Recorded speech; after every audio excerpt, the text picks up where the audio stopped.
Diesel ಬೆಲೆ ಏರಿಕೆ ಸೇರಿದಂತೆ ಇತರ ಬೆಲೆ ಏರಿಕೆಗಳನ್ನು ಖಂಡಿಸಿ ರಾಜ್ಯದಲ್ಲಿ ಲಾರಿ ಮುಷ್ಕರವನ್ನು ಕರೆದಿರುವಂಥದ್ದು ಇಂದಿನಿಂದಲೇ ಲಾರಿ ಮುಷ್ಕರ ಪ್ರಾರಂಭ ಆಗಿರುವಂಥದ್ದು. ಆದರೆ ಹಾಸನದಲ್ಲಿ ಈ ಪರಿಸ್ಥಿತಿ ಯಾವ ರೀತಿ ಇದೆ ಅನ್ನೋದನ್ನು ನೋಡೋಣ. ನಾವು ಈಗ ಹಾಸನದ ಹೃದಯ ಭಾಗ ಅಂದರೆ ಲಾರಿ ಅಂತ ಬಂದ ವಿಚಾರದಲ್ಲಿ ಹಾಸನದ ಹೃದಯ ಭಾಗ ಹಾಸನದ ಲಾರಿ ಗೂಡ್ ಶೆಡ್ನಲ್ಲಿ ಇದ್ದೇವೆ. ರೈಲ್ವೆ ನಿಲ್ದಾಣದಲ್ಲಿರುವಂತಹ ಗೂಡ್ ಶೆಡ್ ಬಳಿ ಇರುವಂಥದ್ದು.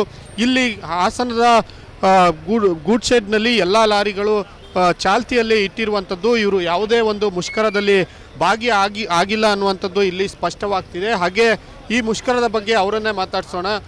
ಸರ್ ಹೇಳಿ, ಈಗ ಲಾರಿ ಮುಷ್ಕರ ಬಗ್ಗೆ ತಾವು ಮಾಡ್ತಿಲ್ವಾ ಏನು ಇಲ್ಲಿ ಹಾಸನ ಗೂಡ್ ಶೆಡ್ ಲಾರಿ ಇದರಲ್ಲಿ?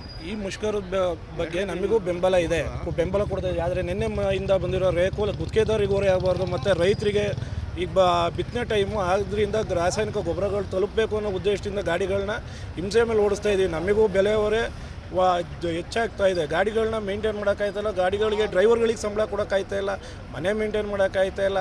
ಅಲ್ಲಿ ಯಾವುದೋ 2,000 ಫ್ರೀಯಾಗಿ ಕೊಡೋಕ್ಕೆ ನಮ್ಮ ಲಾರಿಯರಿಗೆ ಮತ್ತೊಂದು ಟ್ಯಾಕ್ಸು ಎಲ್ಲದನ್ನೂ ಜಾಸ್ತಿ ಮಾಡಿದ್ದಾರೆ. 18% ಇರೋ ಟ್ಯಾಕ್ಸ್ 21% ಮಾಡಿದ್ದಾರೆ. ಮತ್ತು ಇದು ಡೀಸೆಲ್ ಬೆಲೆ 6 ತಿಂಗಳಿಗೆ 5 ರೂಪಾಯಿ ಚಿಲ್ಲರೆ ಜಾಸ್ತಿ ಆಗಿದೆ. ಇದೇ ರೀತಿ ಹೊರೆ ಆದರೆ ನಾವು ಲಾರಿ ಮಾಲೀಕರು ಟೋಲು ಜಾಸ್ತಿ ಆಗಿದೆ. ಇದೇ ರೀತಿ ಜಾಸ್ತಿ ಹೊರೆ ಆಯ್ತಾ ಇದ್ದರೆ ಲಾರಿ ಮಾಲೀಕರು ಇನ್ನು ನೆಕ್ಸ್ಟ್ ಯಾವ ಕೆಲಸ ಮಾಡಬೇಕು ಅನ್ನೋದು ಗೊತ್ತಿಲ್ಲ. ಇತ್ತೀಚೆಗೆ ನೀವೇನು ಹೇಳ್ತೀರ ಸರ್? ನಾವಿನ್ನು ಹೇಳೋದೇನೆಂದರೆ, ಇವತ್ತು ಪ್ರತಿಯೊಂದು ಬೆಲೆ ಏರ್ತಾ ಇರೋದನ್ನು ದೇಶಾದ್ಯಂತ ಎಲ್ಲ ಜನ ನೋಡ್ತಾ ಇದ್ದಾರೆ. ಆಗಿದ್ದರೂ ಕೂಡ ಒಬ್ಬ ರಾಜಕಾರಣಿ ಇವತ್ತು ತಗೊಳ್ಳೋದೇನಪ್ಪ ಅಂದರೆ ಅವನು ಘೋಷಣೆ ಮಾಡ್ಕೊತಾನೆ ಬಂದ ಸಂದರ್ಭದಲ್ಲಿ 1 ಕೋಟಿ ಅಂತ. ಅವ್ನು 5 ವರ್ಷ ಅವಧಿ ಮುಗಿಯೋದಕ್ಕೆ 500 ಕೋಟಿಗೆ ಹೋಗಿರ್ತಾನೆ. ಆ 500 ಕೋಟಿ 1000 ಕೋಟಿ ಆಸ್ತಿ ಘೋಷಣೆ ಮಾಡ್ಕೊತಾರಲ್ಲ ಸರ್, ಅದನ್ನು ಮಾರಿಬಿಟ್ಟು ಅಲ್ಲಿ ಹಾಕ್ಬೋದಲ್ವ ಸರ್ ಎಲ್ಲರಿಗೂ ಫ್ರೀ ಕೊಡೋದಕ್ಕೆ?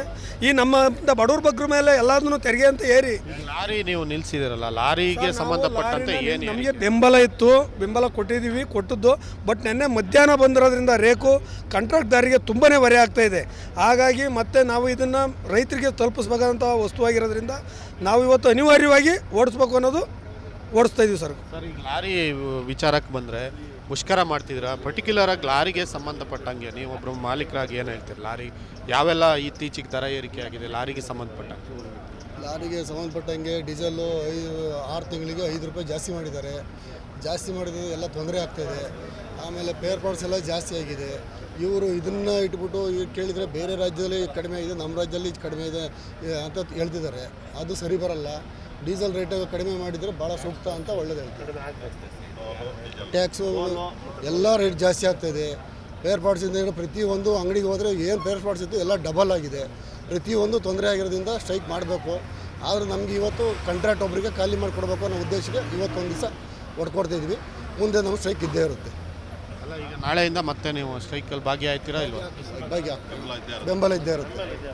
ಬೆಂಬಲ ನೋಡ್ಬೋದು, ಈ ಒಂದು ಲಾರಿ ಸ್ಟ್ರೈಕ್ಗೆ ನಮ್ಮ ಎಲ್ಲರ ಬೆಂಬಲ ಇದೆ. ಆದರೆ ಸದ್ಯಕ್ಕೆ ಇವತ್ತಿನ ಪರಿಸ್ಥಿತಿಯಲ್ಲಿ ಕೆಲ ಸರಕು ಸಾಮಾನುಗಳನ್ನು ಖಾಲಿ ಮಾಡಿಕೊಡ್ಬೇಕು. ಹೀಗಾಗಿ ಇವತ್ತಿನ ಒಂದು ಪರಿಸ್ಥಿತಿಯಲ್ಲಿ ನಾವು ಇವತ್ತು ಲಾರಿ ಯಾವೆಲ್ಲ ಲೋಡ್ಗಳಿದೆ ಅದನ್ನು ಖಾಲಿ ಮಾಡ್ತೇವೆ. ನಾಳೆಯಿಂದ ನಾವು ಮತ್ತೆ ಈ ಬಂದ್ಗೆ ಬೆಂಬಲ ನೀಡ್ತೀವಿ ಅನ್ನುವಂಥದ್ದು ಹಾಸನ ಗೂಡ್ ಶೆಡ್ನಲ್ಲಿರುವಂತಹ ಲಾರಿ ಮಾಲೀಕರು ಹೇಳ್ತಿರುವಂತಹ ಅಭಿಪ್ರಾಯ. ಖುಷ್ವಂತ್, ರಿಪಬ್ಲಿಕ್ ಕನ್ನಡ, ಹಾಸನ. ಡೀಸೆಲ್ ಬೆಲೆ ಏರಿಕೆ ಸೇರಿದಂತೆ ಇತರ ಬೆಲೆ ಏರಿಕೆಗಳನ್ನು ಖಂಡಿಸಿ ರಾಜ್ಯದಲ್ಲಿ ಲಾರಿ ಮುಷ್ಕರವನ್ನು ಕರೆದಿರುವಂಥದ್ದು ಇಂದಿನಿಂದಲೇ ಲಾರಿ ಮುಷ್ಕರ ಪ್ರಾರಂಭ ಆಗಿರುವಂಥದ್ದು. ಆದರೆ ಹಾಸನದಲ್ಲಿ ಈ ಪರಿಸ್ಥಿತಿ ಯಾವ ರೀತಿ ಇದೆ ಅನ್ನೋದನ್ನು ನೋಡೋಣ. ನಾವು ಈಗ ಹಾಸನದ ಹೃದಯ ಭಾಗ ಅಂದರೆ ಲಾರಿ ಅಂತ ಬಂದ ವಿಚಾರದಲ್ಲಿ ಹಾಸನದ ಹೃದಯ ಭಾಗ ಹಾಸನದ ಲಾರಿ ಗೂಡ್ ಶೆಡ್ನಲ್ಲಿ ಇದ್ದೇವೆ. ರೈಲ್ವೆ ನಿಲ್ದಾಣದಲ್ಲಿರುವಂತಹ ಗೂಡ್ ಶೆಡ್ ಬಳಿ ಇರುವಂಥದ್ದು.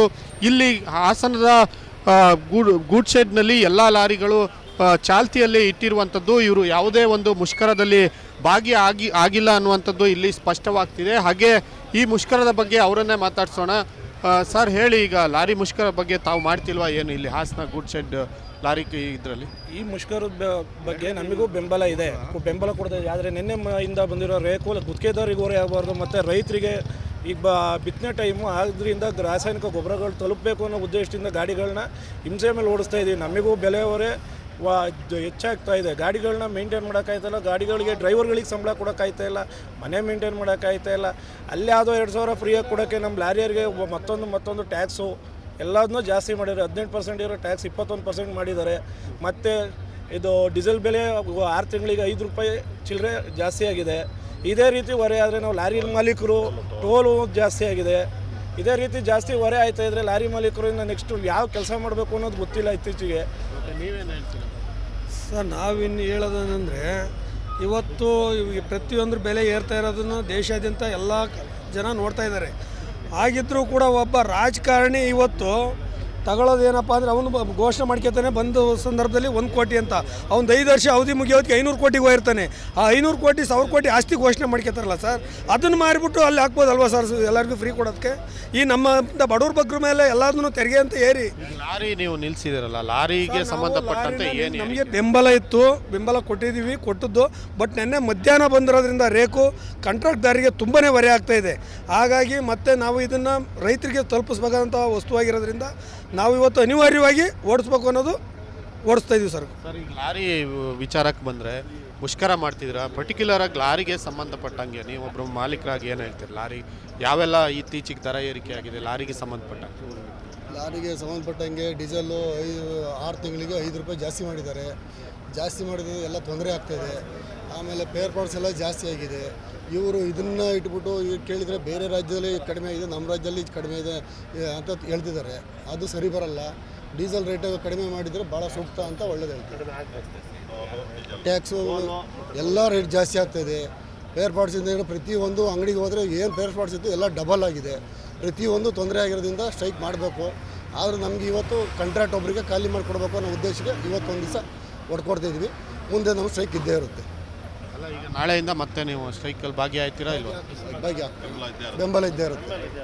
ಬೆಂಬಲ ನೋಡ್ಬೋದು, ಈ ಒಂದು ಲಾರಿ ಸ್ಟ್ರೈಕ್ಗೆ ನಮ್ಮ ಎಲ್ಲರ ಬೆಂಬಲ ಇದೆ. ಆದರೆ ಸದ್ಯಕ್ಕೆ ಇವತ್ತಿನ ಪರಿಸ್ಥಿತಿಯಲ್ಲಿ ಕೆಲ ಸರಕು ಸಾಮಾನುಗಳನ್ನು ಖಾಲಿ ಮಾಡಿಕೊಡ್ಬೇಕು. ಹೀಗಾಗಿ ಇವತ್ತಿನ ಒಂದು ಪರಿಸ್ಥಿತಿಯಲ್ಲಿ ನಾವು ಇವತ್ತು ಲಾರಿ ಯಾವೆಲ್ಲ ಲೋಡ್ಗಳಿದೆ ಅದನ್ನು ಖಾಲಿ ಮಾಡ್ತೇವೆ. ನಾಳೆಯಿಂದ ನಾವು ಮತ್ತೆ ಈ ಬಂದ್ಗೆ ಬೆಂಬಲ ನೀಡ್ತೀವಿ ಅನ್ನುವಂಥದ್ದು ಹಾಸನ ಗೂಡ್ ಶೆಡ್ನಲ್ಲಿರುವಂತಹ ಲಾರಿ ಮಾಲೀಕರು ಹೇಳ್ತಿರುವಂಥ ಅಭಿಪ್ರಾಯ. ಖುಷ್ವಂತ್, ರಿಪಬ್ಲಿಕ್ ಕನ್ನಡ, ಹಾಸನ. ಡೀಸೆಲ್ ಬೆಲೆ ಏರಿಕೆ ಸೇರಿದಂತೆ ಇತರ ಬೆಲೆ ಏರಿಕೆಗಳನ್ನು ಖಂಡಿಸಿ ರಾಜ್ಯದಲ್ಲಿ ಲಾರಿ ಮುಷ್ಕರವನ್ನು ಕರೆದಿರುವಂಥದ್ದು. ಇಂದಿನಿಂದಲೇ ಲಾರಿ ಮುಷ್ಕರ ಪ್ರಾರಂಭ ಆಗಿರುವಂಥದ್ದು. ಆದರೆ ಹಾಸನದಲ್ಲಿ ಈ ಪರಿಸ್ಥಿತಿ ಯಾವ ರೀತಿ ಇದೆ ಅನ್ನೋದನ್ನು ನೋಡೋಣ. ನಾವು ಈಗ ಹಾಸನದ ಹೃದಯ ಭಾಗ ಅಂದರೆ ಲಾರಿ ಅಂತ ಬಂದ ವಿಚಾರದಲ್ಲಿ ಹಾಸನದ ಹೃದಯ ಭಾಗ ಹಾಸನದ ಲಾರಿ ಗೂಡ್ ಶೆಡ್ನಲ್ಲಿ ಇದ್ದೇವೆ. ರೈಲ್ವೆ ನಿಲ್ದಾಣದಲ್ಲಿರುವಂತಹ ಗೂಡ್ ಶೆಡ್ ಬಳಿ ಇರುವಂಥದ್ದು. ಇಲ್ಲಿ ಹಾಸನದ ಗೂಡ್ ಶೆಡ್ನಲ್ಲಿ ಎಲ್ಲ ಲಾರಿಗಳು ಚಾಲ್ತಿಯಲ್ಲಿ ಇಟ್ಟಿರುವಂಥದ್ದು. ಇವರು ಯಾವುದೇ ಒಂದು ಮುಷ್ಕರದಲ್ಲಿ ಆಗಿಲ್ಲ ಅನ್ನುವಂಥದ್ದು ಇಲ್ಲಿ ಸ್ಪಷ್ಟವಾಗ್ತಿದೆ. ಹಾಗೆ ಈ ಮುಷ್ಕರದ ಬಗ್ಗೆ ಅವರನ್ನೇ ಮಾತಾಡ್ಸೋಣ. ಸರ್ ಹೇಳಿ, ಈಗ ಲಾರಿ ಮುಷ್ಕರ ಬಗ್ಗೆ ತಾವು ಮಾಡ್ತಿಲ್ವಾ ಏನು ಇಲ್ಲಿ ಹಾಸನ ಗೂಡ್ ಶೆಡ್ ಲಾರಿ ಇದರಲ್ಲಿ? ಈ ಮುಷ್ಕರದ ಬಗ್ಗೆ ನಮಗೂ ಬೆಂಬಲ ಇದೆ, ಬೆಂಬಲ ಕೊಡ್ತಾ ಇದೆ. ಆದರೆ ನಿನ್ನೆ ಇಂದ ಬಂದಿರೋ ರೇಕು ಗುತ್ತಿಗೆದಾರಿಗೆ ಹೊರೆ ಆಗಬಾರ್ದು, ಮತ್ತು ರೈತರಿಗೆ ಈಗ ಬಿತ್ತನೆ ಟೈಮು ಆದ್ದರಿಂದ ರಾಸಾಯನಿಕ ಗೊಬ್ಬರಗಳು ತಲುಪಬೇಕು ಅನ್ನೋ ಉದ್ದೇಶದಿಂದ ಗಾಡಿಗಳನ್ನ ಹಿಂಸೆ ಮೇಲೆ ಓಡಿಸ್ತಾ ಇದ್ದೀವಿ. ನಮಗೂ ಬೆಲೆ ಹೊರೆ ಹೆಚ್ಚಾಗ್ತಾ ಇದೆ. ಗಾಡಿಗಳನ್ನ ಮೇಂಟೈನ್ ಮಾಡೋಕ್ಕಾಯ್ತಾಯಿಲ್ಲ, ಗಾಡಿಗಳಿಗೆ ಡ್ರೈವರ್ಗಳಿಗೆ ಸಂಬಳ ಕೊಡೋಕ್ಕಾಯ್ತಾ ಇಲ್ಲ, ಮನೆ ಮೇಂಟೈನ್ ಮಾಡೋಕ್ಕಾಯ್ತಾ ಇಲ್ಲ. ಅಲ್ಲಿ ಯಾವುದೋ 2000 ಫ್ರೀಯಾಗಿ ಕೊಡೋಕ್ಕೆ ನಮ್ಮ ಲಾರಿಯರಿಗೆ ಮತ್ತೊಂದು ಟ್ಯಾಕ್ಸು ಎಲ್ಲದನ್ನೂ ಜಾಸ್ತಿ ಮಾಡಿದ್ದಾರೆ. 18% ಇರೋ ಟ್ಯಾಕ್ಸ್ 21% ಮಾಡಿದ್ದಾರೆ. ಮತ್ತು ಇದು ಡೀಸೆಲ್ ಬೆಲೆ 6 ತಿಂಗಳಿಗೆ 5 ರೂಪಾಯಿ ಚಿಲ್ಲರೆ ಜಾಸ್ತಿ ಆಗಿದೆ. ಇದೇ ರೀತಿ ಹೊರೆ ಆದರೆ ನಾವು ಲಾರಿ ಮಾಲೀಕರು ಟೋಲು ಜಾಸ್ತಿ ಆಗಿದೆ. ಇದೇ ರೀತಿ ಜಾಸ್ತಿ ಹೊರೆ ಆಯ್ತಾ ಇದ್ರೆ ಲಾರಿ ಮಾಲೀಕರು ಇನ್ನು ನೆಕ್ಸ್ಟ್ ಯಾವ ಕೆಲಸ ಮಾಡಬೇಕು ಅನ್ನೋದು ಗೊತ್ತಿಲ್ಲ ಇತ್ತೀಚೆಗೆ. ನೀವೇನು ಹೇಳ್ತೀರಾ? ಸರ್ ನಾವಿನ್ನು ಹೇಳೋದೇನೆಂದರೆ ಇವತ್ತು ಈ ಪ್ರತಿಯೊಂದು ಬೆಲೆ ಏರ್ತಾ ಇರೋದನ್ನು ದೇಶಾದ್ಯಂತ ಎಲ್ಲ ಜನ ನೋಡ್ತಾ ಇದ್ದಾರೆ. ಆಗಿದ್ದರೂ ಕೂಡ ಒಬ್ಬ ರಾಜಕಾರಣಿ ಇವತ್ತು ತಗೊಳ್ಳೋದೇನಪ್ಪ ಅಂದರೆ ಅವನು ಘೋಷಣೆ ಮಾಡ್ಕೊತಾನೆ ಬಂದ ಸಂದರ್ಭದಲ್ಲಿ 1 ಕೋಟಿ ಅಂತ, ಅವ್ನು 5 ವರ್ಷ ಅವಧಿ ಮುಗಿಯೋದಕ್ಕೆ 500 ಕೋಟಿಗೆ ಹೋಗಿರ್ತಾನೆ. ಆ 500 ಕೋಟಿ 1000 ಕೋಟಿ ಆಸ್ತಿ ಘೋಷಣೆ ಮಾಡ್ಕೊತಾರಲ್ಲ ಸರ್, ಅದನ್ನು ಮಾರಿಬಿಟ್ಟು ಅಲ್ಲಿ ಹಾಕ್ಬೋದಲ್ವ ಸರ್ ಎಲ್ಲರಿಗೂ ಫ್ರೀ ಕೊಡೋದಕ್ಕೆ. ಈ ನಮ್ಮ ಬಡವ್ರ ಬಗ್ರ ಮೇಲೆ ಎಲ್ಲದನ್ನೂ ತೆರಿಗೆ ಅಂತ ಏರಿ ಲಾರಿ ನೀವು ನಿಲ್ಸಿದಿರಲ್ಲ, ಲಾರಿಗೆ ಸಂಬಂಧಪಟ್ಟಂತೆ ಏನು ನಮಗೆ ಬೆಂಬಲ ಇತ್ತು, ಬೆಂಬಲ ಕೊಟ್ಟಿದ್ದು. ಬಟ್ ನಿನ್ನೆ ಮಧ್ಯಾಹ್ನ ಬಂದಿರೋದ್ರಿಂದ ರೇಕು ಕಾಂಟ್ರಾಕ್ಟ್ದಾರಿಗೆ ತುಂಬಾ ಹೊರೆ ಆಗ್ತಾ ಇದೆ. ಹಾಗಾಗಿ ಮತ್ತೆ ನಾವು ಇದನ್ನು ರೈತರಿಗೆ ತಲುಪಿಸ್ಬೇಕಾದಂಥ ವಸ್ತುವಾಗಿರೋದ್ರಿಂದ ನಾವು ಇವತ್ತು ಅನಿವಾರ್ಯವಾಗಿ ಓಡಿಸ್ಬೇಕು ಅನ್ನೋದು ಓಡಿಸ್ತಾ ಇದೀವಿ ಸರ್. ಸರ್ ಈಗ ಲಾರಿ ವಿಚಾರಕ್ಕೆ ಬಂದರೆ ಮುಷ್ಕರ ಮಾಡ್ತಿದ್ದೀರಾ, ಪರ್ಟಿಕ್ಯುಲರ್ ಆಗಿ ಲಾರಿಗೆ ಸಂಬಂಧಪಟ್ಟಂಗೆ ನೀವೊಬ್ಬರು ಮಾಲೀಕರಾಗಿ ಏನು ಹೇಳ್ತೀರಿ? ಲಾರಿ ಯಾವೆಲ್ಲ ಇತ್ತೀಚೆಗೆ ದರ ಏರಿಕೆ ಆಗಿದೆ ಲಾರಿಗೆ ಸಂಬಂಧಪಟ್ಟಂಗೆ? ಲಾರಿಗೆ ಸಂಬಂಧಪಟ್ಟಂಗೆ ಡೀಸೆಲ್ಲು 6 ತಿಂಗಳಿಗೆ 5 ರೂಪಾಯಿ ಜಾಸ್ತಿ ಮಾಡಿದ್ದಾರೆ. ಜಾಸ್ತಿ ಮಾಡಿದ್ರೆ ಎಲ್ಲ ತೊಂದರೆ ಆಗ್ತಾಯಿದೆ. ಆಮೇಲೆ ಪೇರ್ ಪಾರ್ಟ್ಸ್ ಎಲ್ಲ ಜಾಸ್ತಿ ಆಗಿದೆ. ಇವರು ಇದನ್ನು ಇಟ್ಬಿಟ್ಟು ಕೇಳಿದರೆ ಬೇರೆ ರಾಜ್ಯದಲ್ಲಿ ಕಡಿಮೆ ಇದೆ, ನಮ್ಮ ರಾಜ್ಯದಲ್ಲಿ ಕಡಿಮೆ ಇದೆ ಅಂತ ಹೇಳ್ತಿದ್ದಾರೆ. ಅದು ಸರಿ ಬರಲ್ಲ. ಡೀಸೆಲ್ ರೇಟ್ ಕಡಿಮೆ ಮಾಡಿದರೆ ಭಾಳ ಸೂಕ್ತ ಅಂತ ಒಳ್ಳೇದು ಹೇಳ್ತಾರೆ.